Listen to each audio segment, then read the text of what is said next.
iniciando mais um podcast. Meu nome é Aline Gomes, eu sou advogada e eu sou a coordenadora aqui do podcast da OAB Prudente. Hoje nós vamos falar um pouco sobre como a pressão que as mulheres sofrem podem afetar a sua saúde mental. E para isso nós convidamos a doutora Cristina Vila. Ela é advogada, especialista em direito público e atua com servidores e servidoras públicos. Bem-vinda, doutora. Obrigada, Aline. É um prazer imenso estar aqui com você, dando a minha pequena contribuição sobre esse assunto tão diversificado e importante para nós mulheres. Eu agradeço. Eu que gostaria de agradecer pela sua presença e por você se disponibilizar para estar aqui com a gente hoje falando desse assunto, que é tão importante e às vezes as pessoas não têm conhecimento disso, né? Dele na sua essência. Sim. E para iniciar, eu já queria que a doutora falasse para a gente o que são as doenças psicossomáticas. Doenças psicossomáticas são doenças que decorrem de problemas psicológicos, né? Por exemplo, a mulher tem um quadro de ansiedade, e esse quadro de ansiedade, diversos anos, ela sempre tentando minimizar esses efeitos da ansiedade, mesmo que ela não perceba, pode causar um adoecimento físico.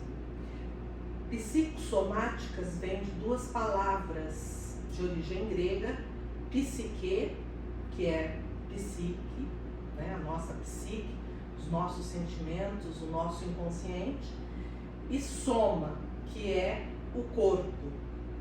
Então, é a combinação, na verdade é a somatização, melhor dizendo, é a somatização dos nossos sintomas mentais no nosso corpo físico.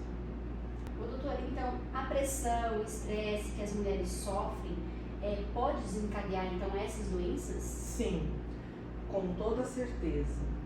O estresse, a pressão profissional, a pressão da família, né, da responsabilidade com a família, desse cuidado que a mulher tem, essa jornada dupla, que muitos insistem em dizer que não existe, mas existe, porque quem é mulher sofre com isso e sabe muito bem que ela existe.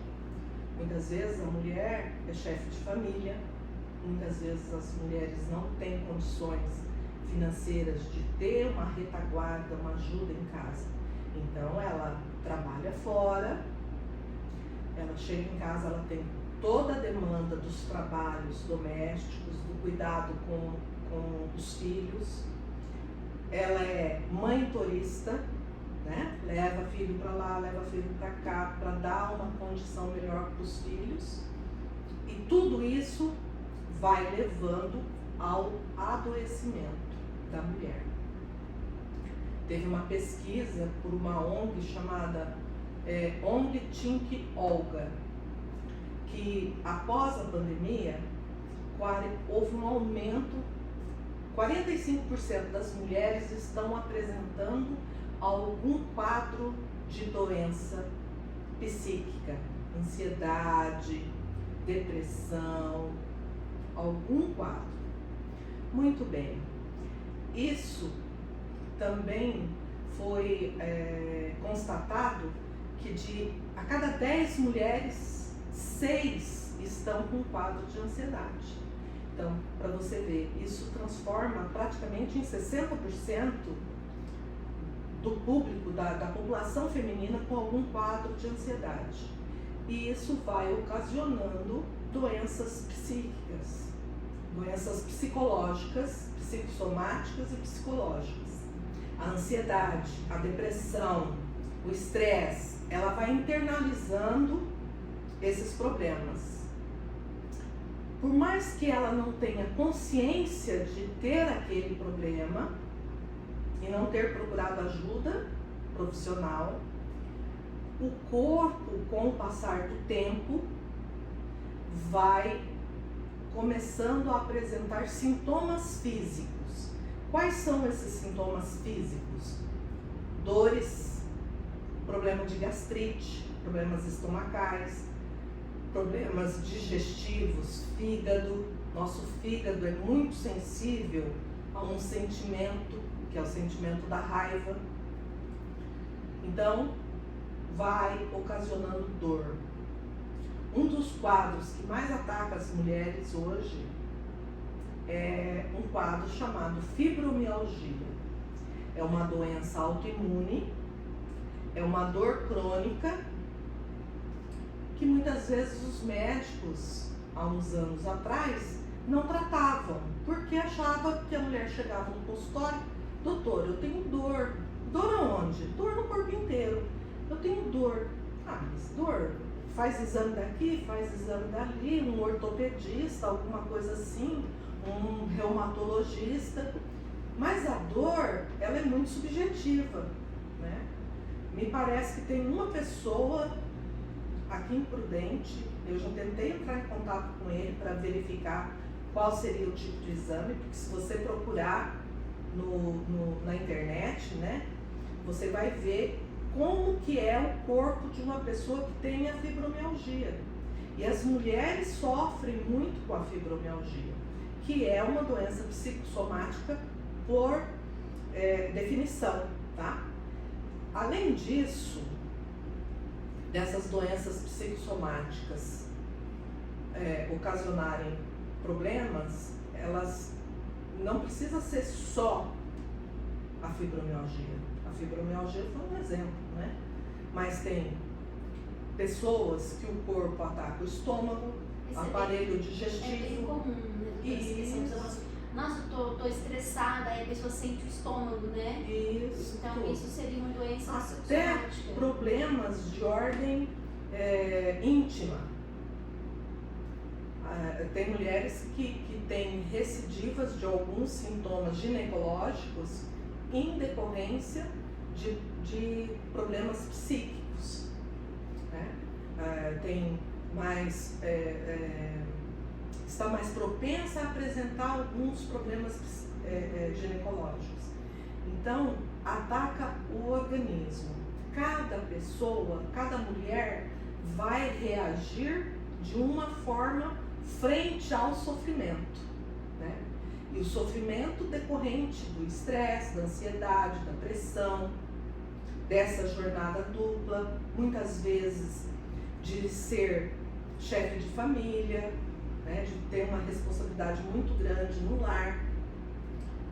Então, é um problema que já é considerado de saúde pública. E algumas mulheres só percebem quando vêm os sintomas físicos, algumas nem sabem que tem. Sim. Tem mulheres que não acham, não percebem, não sentem que o quadro físico dela decorre de um anterior problema psicológico, tá? Então, muitas vezes a mulher vai no médico para procurar a cura física e ela acaba não conseguindo encontrar a cura física. Aí, através de uma investigação maior, muitas vezes multidisciplinar, por quê? A mulher, quando ela está só com problemas psicológicos, ela pode fazer uma terapia com um psicólogo ou um terapeuta. Muito bem. Isso pode dar conta do problema psicológico dela. Mas muitas vezes, quando o problema já está instalado e está na condição de ser chamado crônico, né?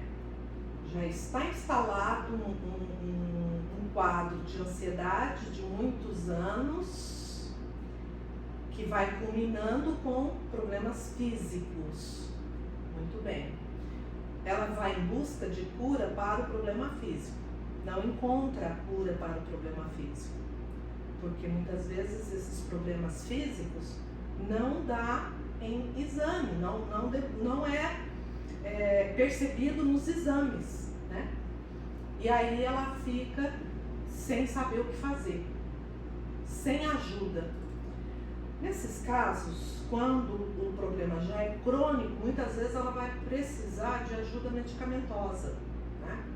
E aí o tratamento é feito com um psiquiatra da confiança dessa mulher, que vai unir a terapia, tratamento psicológico, com o tratamento medicamentoso, para ela ter uma melhora dos sintomas psicológicos que ela tem, psíquicos, e isso vai ocasionar uma liberação do corpo. Só, Aline, que você pode me perguntar, como faz para evitar isso? Como nós podemos nos proteger, né? Na verdade, nós temos que ter uma mudança de atitude na nossa vida. Nós temos que praticar atividade física. É importante, né? Muito importante a atividade física. Atividade física, além dela liberar endorfina, ela promove o bem-estar, porque ela também libera dopamina, que é um neurotransmissor, né? Então a atividade física, ela gera bem-estar e ela ajuda nesses problemas psicossomáticos. Ter atividades prazerosas, extra rotina, né? Sair com amigas, conversar com amigas, tomar um café, né? Então, deixar um pouco de lado aquela rotina estressante. Quebrar aquela rotina que a gente fala, eu não tenho tempo, né? Isso. Você precisa ter um tempo, né, pra você. Você precisa ter um tempo para você. É isso mesmo. Porque a gente fala, não tem um tempo, não dá tempo. Você tem que arrumar tempo. Como é que fala, se a gente não arruma tempo pra saúde, vai ter que arrumar pra doença, né? Mais ou menos por aí. O tempo, ele é uma questão de preferência. Muitas vezes, as mulheres, elas se dedicam tanto ao outro que ela se esquece dela mesma, né? Então, ela precisa arrumar um tempo para ela mesma, atividades prazerosas, um trabalho manual, né? Os trabalhos manuais, eles ajudam muito a mulher que tem problemas psicológicos e doenças psicossomáticas. Qualquer trabalho, né? Um crochê, um tricô, um bordado, porque você vai estar lidando com o belo. E isso é prazeroso. Você olhar para uma determinada peça com o prazer de falar, fui eu que fiz, né? Isso é muito bom. Costura, então tem vários terapeutas ocupacionais que trabalham com o lúdico para melhorar sintomas psicológicos e físicos. Então, atividade física, ler bons livros, também é uma atividade prazerosa que a mulher deve investir, né?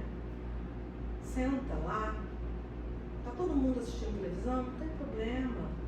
Você senta, vai ler o seu livro, vai entrar naquele mundo. Meditação ajuda muito. Tem muitas medicações fitoterápicas que auxiliam nessa empreita de se cuidar. Então não é só trabalhar com remédios alopáticos, que é os remédios tradicionais das farmácias. Pode ser um remédio floral, um remédio homeopático, né? Um remédio fitoterápico, porque a mulher, ela é muito química. Nós temos os nossos hormônios, né, que afetam o nosso corpo. E depois de uma determinada idade, nós passamos por muitas alterações hormonais. A menopausa, várias atividades, várias situações durante a nossa vida afetam o nosso organismo em termos dos nossos hormônios. Gravidez, depois a amamentação, tudo isso gera um quadro de diferenças de hormônios, de picos de hormônio, e depois culmina com a menopausa. Então, a mulher, ela precisa sempre estar olhando para ela mesma e estar atenta ao seu organismo, aos sinais que o organismo dá. E buscar ajuda, né, profissional. Entendi. Então, para prevenir seria isso, né? Atividade física, leitura, fazer um trabalho manual e ter um tempo para si mesma, né? Para sair daquele estresse, daquela rotina, eu tenho que fazer tudo agora, eu tenho que fazer tudo, né? Parar, sentar ou caminhar, o que cada uma preferir, né? Isso. Mas que não esteja atrelado à sua rotina de trabalho, né? Sim. Tanto doméstico quanto trabalho profissional. Sim. E também, importante, igual a doutora disse, então, quando os sintomas já são físicos, não vai adiantar muito tratar só o físico, né? Tem que tratar também aquele a raiz, né? do problema. Que seria a raiz. Porque enquanto você estiver fazendo um tratamento paliativo, não vai funcionar, né? Porque se a raiz, você não for lá na raiz e atacar e curar aquela doença mental, né, que você tem, os sintomas vão continuar aparecendo.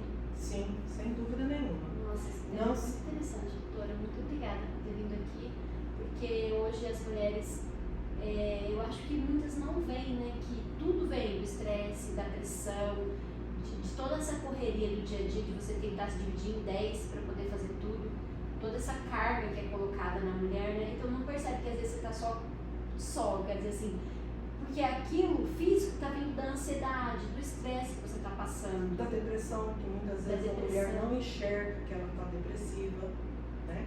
Que ela, a ansiedade, eu sou ansiosa. Não, imagina, não sou não. Hoje nós tratamos a ansiedade como uma coisa comum, né? Sim. Todo mundo é ansioso, só que ninguém entende ao fundo o que isso pode te causar, né? Acha que a ansiedade é só você querer as coisas rápido. Não é só isso, né? Tem todo o que isso causa no organismo, né? Essa ansiedade, traumas às vezes, entendeu? Lidar com as perdas da vida, né? Lidar com situações financeiras não tão boas, né? Que causa um estresse enorme. Estresse enorme. Eu falo que nós temos 2 agentes estressores bastante significativos: problemas financeiros e problemas familiares, né?